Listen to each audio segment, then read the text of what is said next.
Getting ready to take on spring?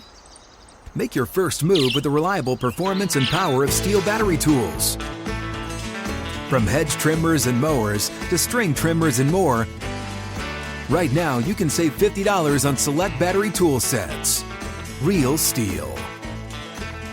Offer valid on select AK system sets through June 16, 2024. See participating retailer for details. Everyone knows therapy is great for solving problems, but getting therapy has its own problems too, like finding the right therapist, fitting into their schedule, and of course, the cost. Well, BetterHelp can solve those problems. It's totally online and built around your schedule. It's surprisingly affordable too. Connect with a credentialed therapist by phone, video, or online chat, all from the comfort of your home. Visit BetterHelp.com to learn more and save 10% on your first month. That's BetterHelp, H-E-L-P. Welcome to the Greatest Play Bracket podcast of the New York Football Giants. It's all brought to you by Hackensack Meridian Health. Keep getting better. I am John Schmeelk, joined by the voice of the Giants, Bob Papa. As the Giants celebrate, Bob, their 100th anniversary, they're giving their fans a chance to vote. What do you think the greatest play is in Giants history? We've broken up into 16 play brackets, 4 of them. This is the gray bracket. Go place your vote. We'll get to the final 4. We'll have another round of voting, and fans will decide what the greatest play is in New York Football Giants history. And Bob, this is our gray bracket, and we're going to start with a play.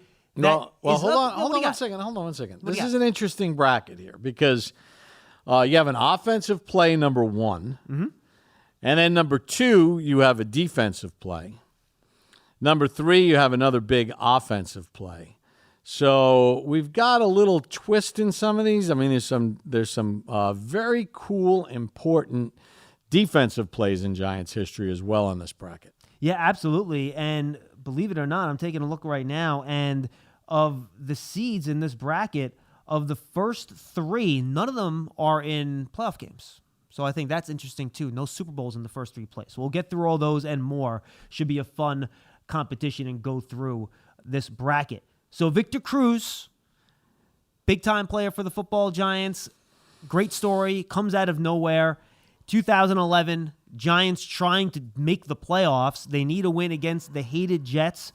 Christmas Eve game, correct? Mm-hmm. And they're backed up at their 1-yard line. They hit Victor Cruz, and he takes care of the rest.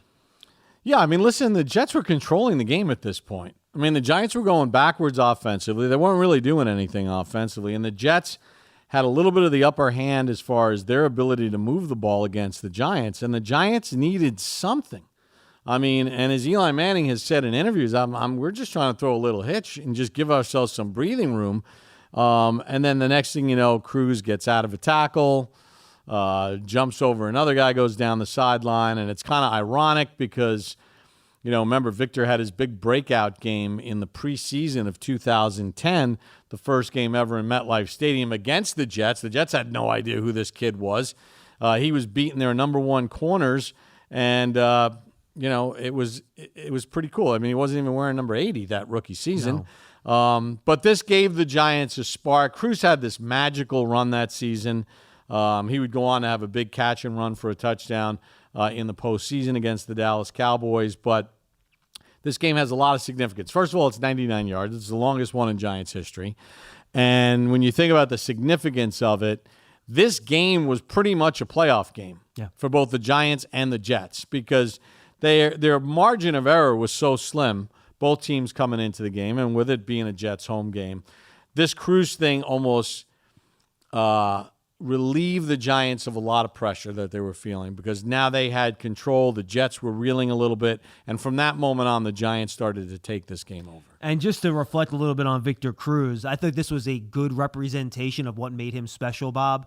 Really good hands, good route runner, sure, but it was his ability to run after the catch, to make plays on short passes that really set him apart as a player. Yeah, I mean, and, again, he was an undrafted free agent, so he didn't have a 40 time that would get you to a combine. He didn't have some of the metrics to get you drafted. But some guys just play fast, and Victor Cruz was fast when he needed to be fast, and he was fast going down that right sideline and avoiding that last tackler right in front of the Jets bench. And when you look at the replay of the play, you could just see, the long faces and the celebration that just began. It is it's a number one seed for a good reason. Absolutely, but it's going up against a touchdown in the 1938 title game.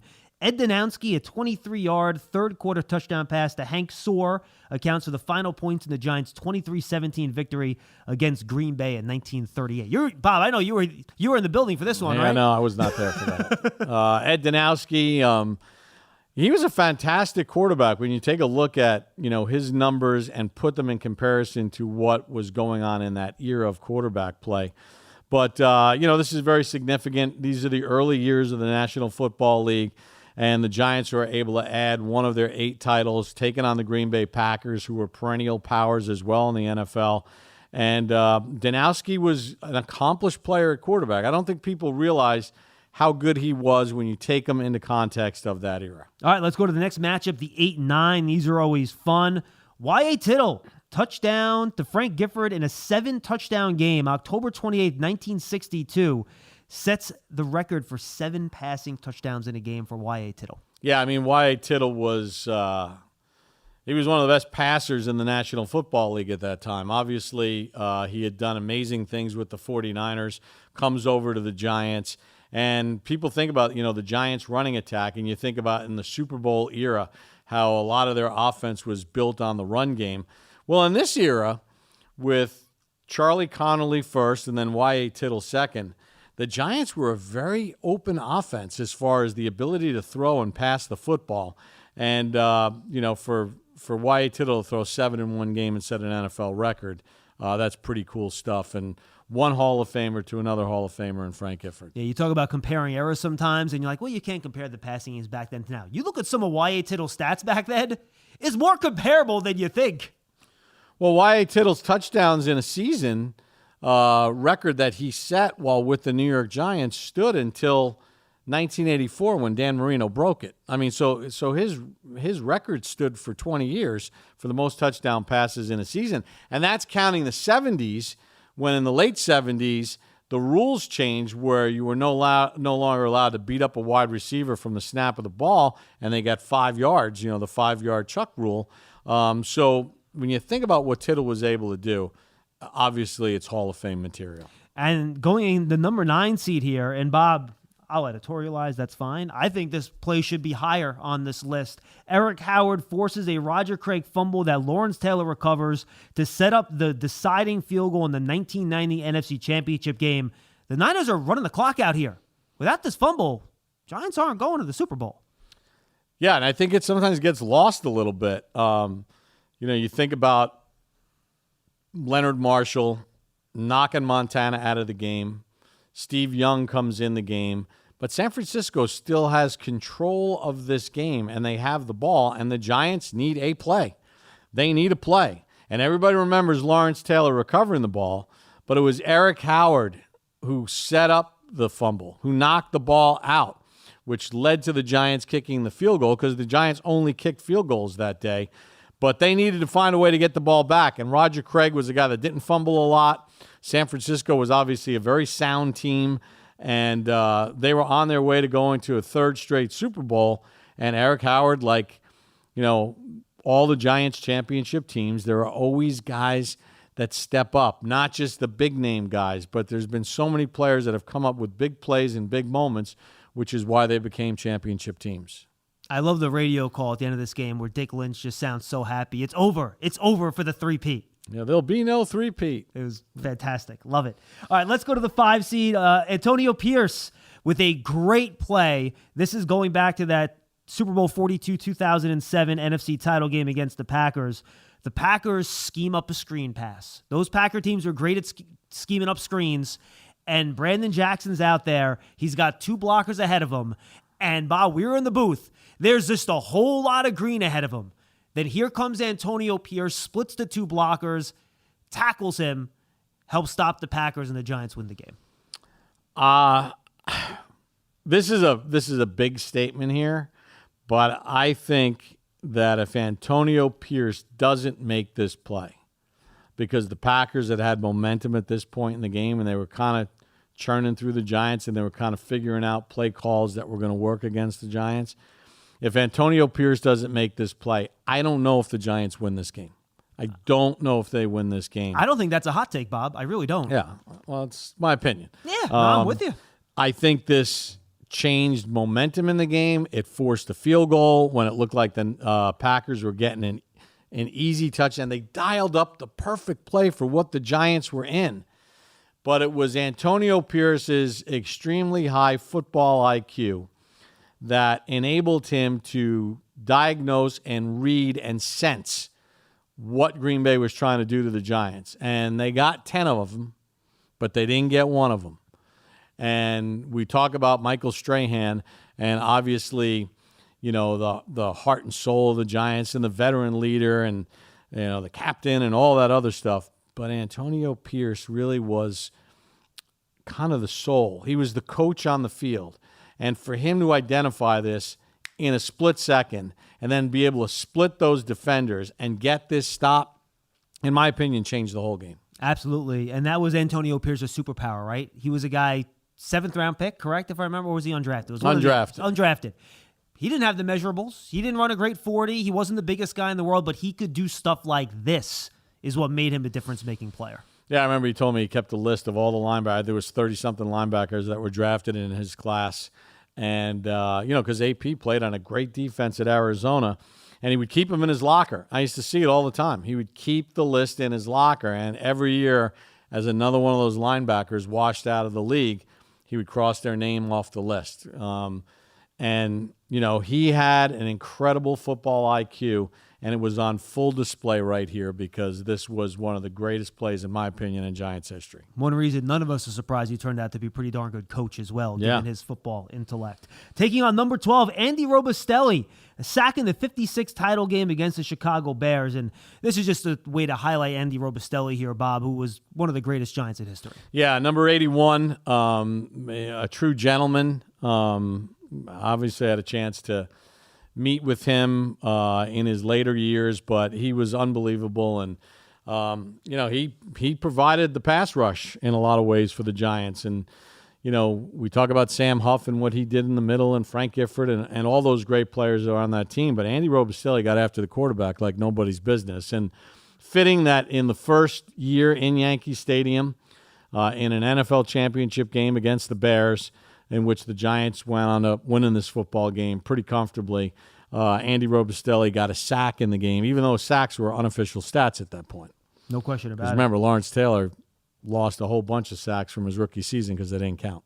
But, yeah, Andy Robustelli, great player and obviously an impact player, which is why he's a Hall of Famer. Back to the 6th seed, Bob. Lawrence Tynes' 2007 game winner in Green Bay. The overtime field goal in overtime after that Corey Webster interception to give the Giants the win and send them to the Super Bowl. And it's funny, that's my favorite Giant game I've ever been at. And I think we might have more plays from that title game in our overall bracket than any other game. There's so many moments in that game that's special. And what I remember about that game, Chris Russo, who was doing shows at FN at the time, he was in the booth, and Lawrence Tynes had missed 2 field goals previously. And not close, really. Like these were not close misses. He sets up the field goal. Russo passed me on the show. Johnny, no chance.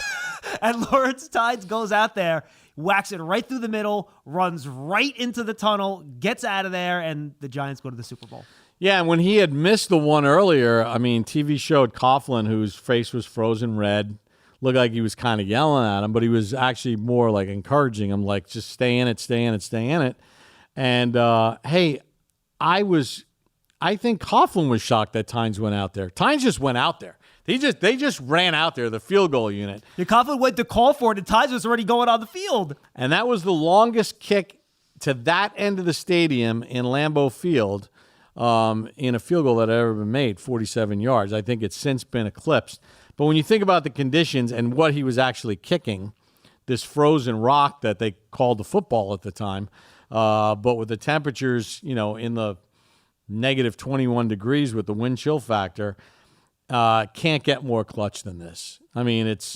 It's what dreams are made of. It's what every kicker dreams of. It's what every kid dreams of. When you're in the backyard, throws a touchdown to win the Super Bowl, at bat, home run to win the World Series. Well, for a kicker, this is as good as it gets, outside of kicking the winning field goal in a Super Bowl. But considering the circumstances and the hardship that he had went through, Because the other thing about it was I was starting to get worried because you had the Bradshaw touchdown run that was called back.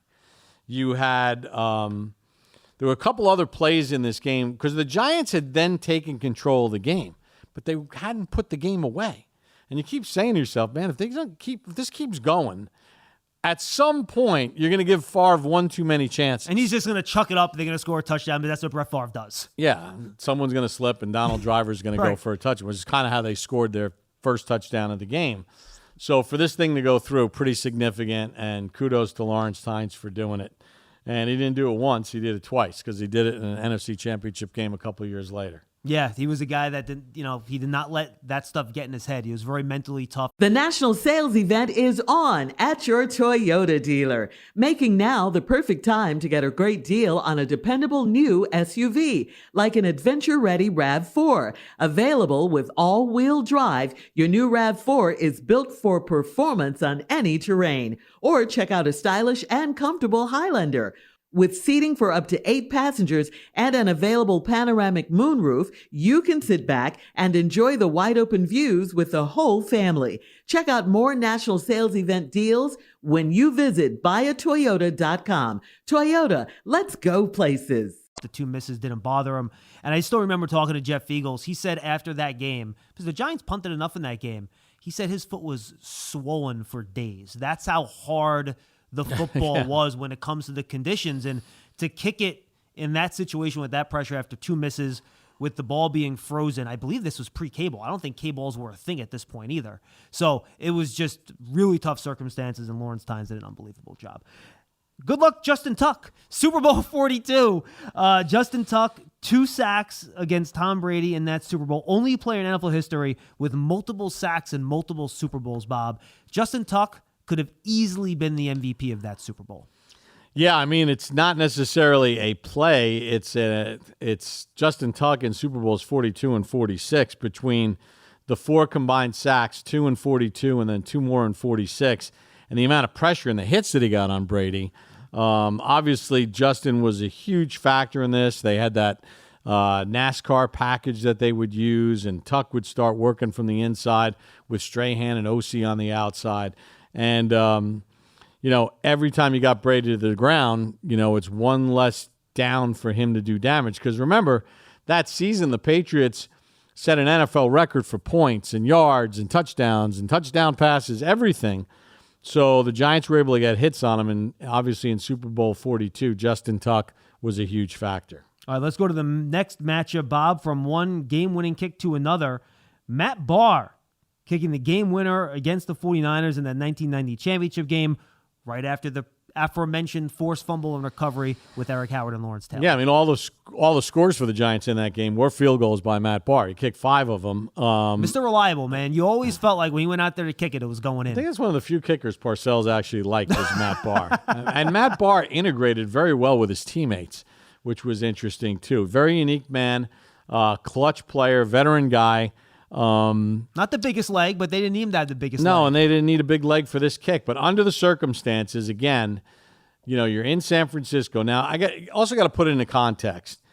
The old Candlestick Park was a baseball stadium that was built, and, the New York baseball Giants got a little bit buffaloed when they moved out west, and they went and they showed the owners of the baseball Giants where this new stadium would be. It's going to be beautiful, Candlestick Point. Well, they took them out there. They took them out there to see the spot of the new stadium sometime around lunchtime when it's warm and nice, not knowing that what it's like in the evening and later in the day, and the fact that the stadium itself, the field level, I think was kind of below sea level, so the water would come up from underneath. That was a mud bowl.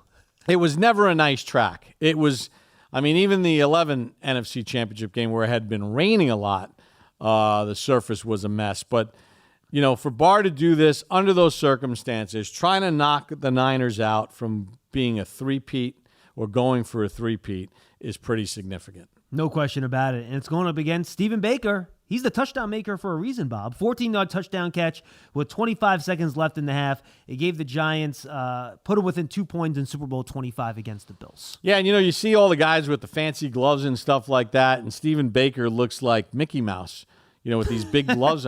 They were scuba gloves. They were gloves that scuba divers wear. So they weren't even regular football receivers' gloves or anything.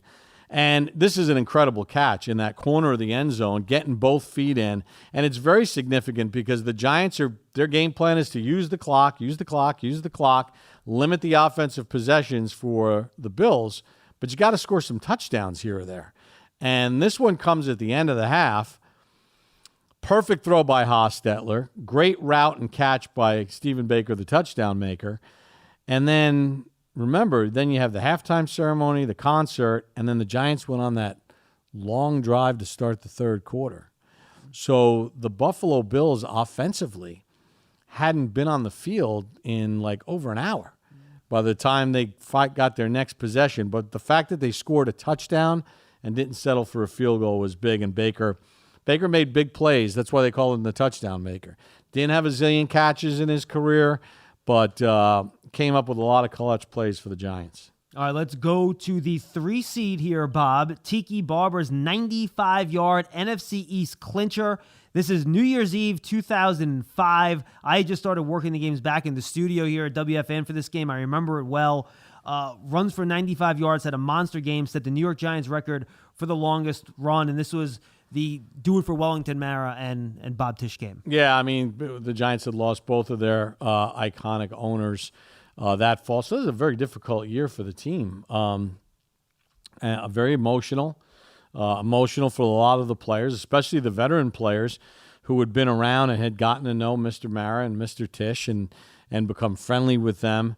And I'll never forget Coughlin addressing the team afterwards about this, you guys are the team of record, meaning in the year in which both owners passed away. And Plaxico had a big game in this game. Tiki was blossoming in his second to last year? But if you take a look at Tiki's last 5 years as a running back in the National Football League, arguably the best 5 years of the last 5 years of any running back in the history of the NFL. And I will stand for Tiki right now. There's an argument that he should be in the Hall of Fame. He should be in the Hall. Well, he should be in the Hall of Fame. It's you look at his numbers and you look at people that played similar his position, and from that era, and they're as good as anybody's. And again, the last 5 years of Tiki Barber's career are as good as any 5 years of anybody else over that stretch. So this kind of was an exclamation point on just a dominant season for Tiki Barber. Take it on the 14 seed. Plaxico Burress' Philly OT winner, 31-yard touchdown reception with almost 12 minutes to lapse in overtime. He gave the Giants a 30-24 win in Philly in a game they trailed in the third quarter 24-7. This was September 17th, 2006. This was kind of a Eli trusting Plax play, kind of just flung it up there, made the play, and Bob Plaxico Burress owned the Eagles. Yeah, I mean, the Giants were owning the Eagles at this point. I'll never forget, again, you talk about Eli Manning and his toughness.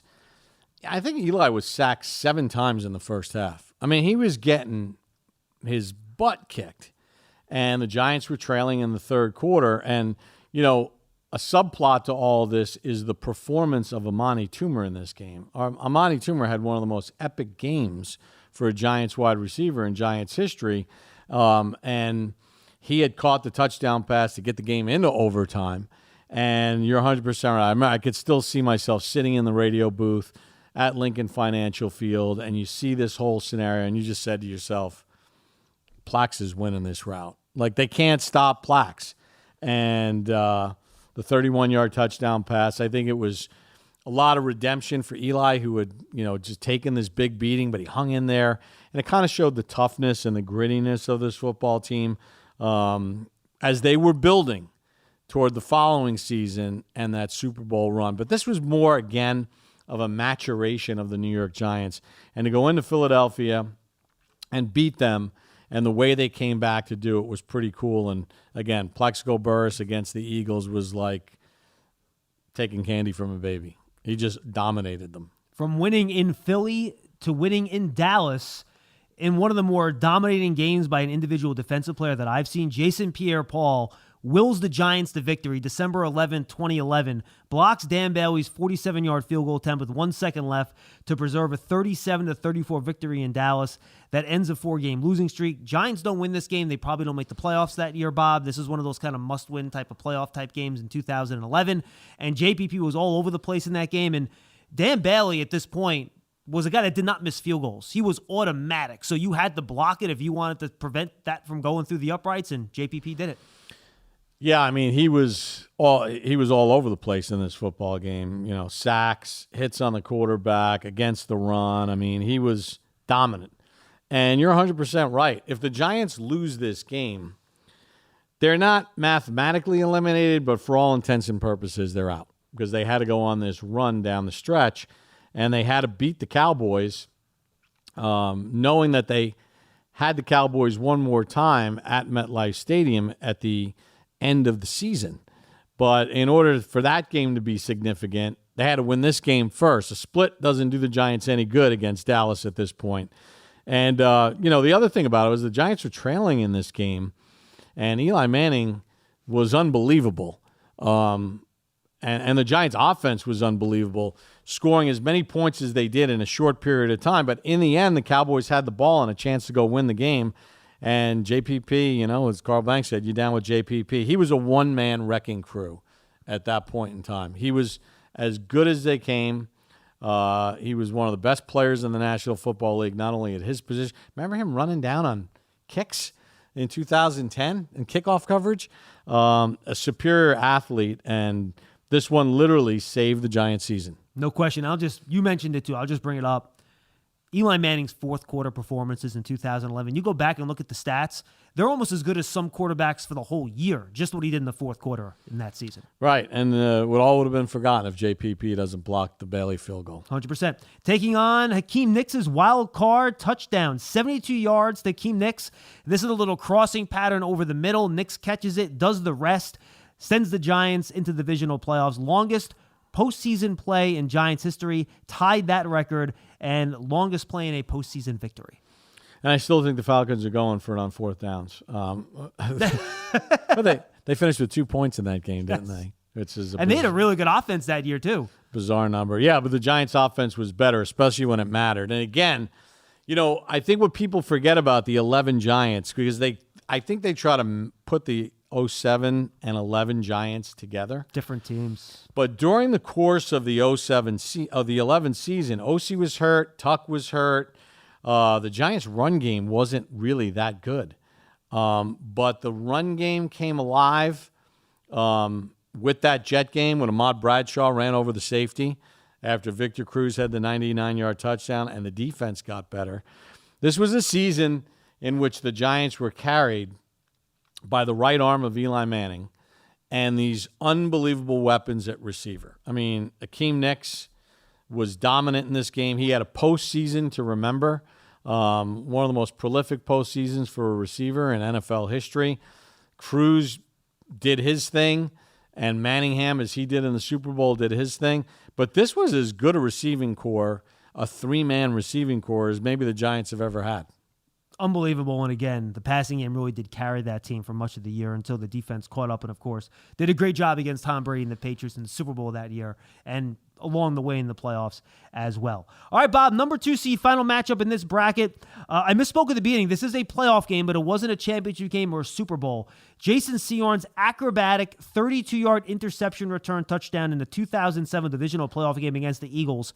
But that brief description does not do this play justice, as he basically plays keepy-uppy with himself with the football to keep it off the ground, catches it, and goes back for the score. Yeah, it's like when you were a kid, you had the balloon, and you just tried to keep it up, and it would go somewhere, and you have to dive somewhere. Well, Sehorn did that with a football in an NFL playoff game and then made it a touchdown. Now, we've talked to Jason about this, and he's like, I broke every rule under the sun as far as what you're supposed to do in that situation because, I miss this and I don't tip this ball, it's going for 6 the other way. So it was a high-risk play.